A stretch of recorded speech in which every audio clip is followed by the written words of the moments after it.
বিসমিল্লাহির রহমানির রহিম। মহান রব্বুল আলামিনের অশেষ মেহেরবানি যে এই জমিতে চারা বীজ বসানোর 2 দিন পর থেকে যে বৃষ্টি শুরু হয়েছে, একদম পানিতে থই থই অবস্থা। এর আগেও বেশ কয়েকবার দেখাইছি, মাঝে মোবাইল নষ্ট গেছিল আর দেখাইতে পারি নাই। এই দেখেন আল্লাহর রহমতে ভালোই লাউ কাটছি। ওই পাশ থেকে 2-1 দিনের মধ্যে 2-1 দিন বলতে 2-3 দিন পরে আল্লাহর রহমতে করলা কাটতে শুরু করবো। মিষ্টি কুমড়া কাটতেছি আল্লাহর রহমতে।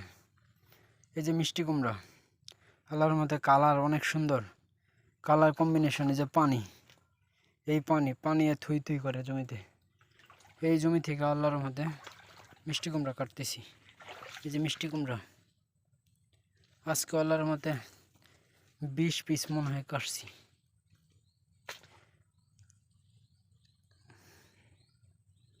আল্লাহর রহমতে আবার কালকা এরকম কিছু কাটবো।